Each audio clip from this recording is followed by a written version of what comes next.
बढ्यो बढ्यो बढ्यो साथीहरू। आज चाहिँ सुन चाँदीको दुबैको भाउ बढिसकेको छ। निरन्तर धेरै दिनदेखि घटेको भाउ चाहिँ आज बढेको छ। वात्तै घटिरहेको थियो, आज चाहिँ बढेको छ। के तपाईँ पनि सुन चाँदीको भाउ चाहिँ अब धेरै घट्ने भयो भनेर निराश हुनुहुन्छ?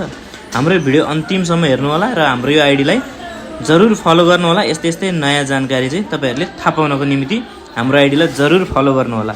दिनदिनै नयाँ अपडेट थाहा पाउनु हुनेछ।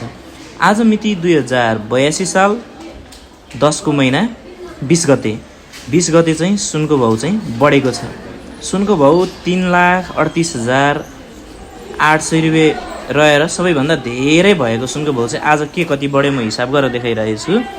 हिजो चाहिँ सुनको भाउ 19 गते चाहिँ 2,87,100 रुपियाँ रहेको सुनको भाउ चाहिँ आज चाहिँ 81,03,700 रुपियाँले बढेर आज चाहिँ 2,90,800 रुपियाँ रहेको छ।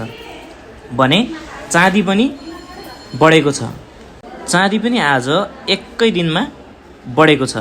हिजो चाँदीको भाउ 5220 रुपियाँ रहेको थियो भने आज चाँदीको भाउ चाहिँ एकै दिनमा 135 रुपियाँले बढेर चाहिँ 5355 रुपियाँ कायम रहेको छ।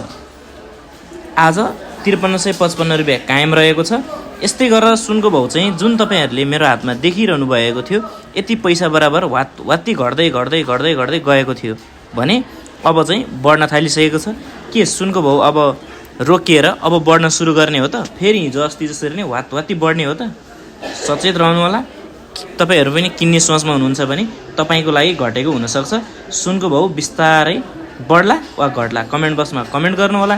यत्रो धेरै पैसाले घटेको थियो, यत्रो धेरै पैसाले बढेको थियो र सुनमा चाहिँ धेरै उतार चढाव भइरहेको छ। त्यसैले किन्नलाई एकदम सचेत रहनु होला। यो भिडियो सम्पूर्णले सेयर गर्नु होला साथीहरू। जतिजनाले हेर्दै हुनुहुन्छ हाम्रो आइडीलाई फलो जरुर गर्नु होला। स्वस्थ रहनु होला, व्यस्त रहनु होला, मस्त रहनु होला। हस्त सम्पूर्णलाई धन्यवाद।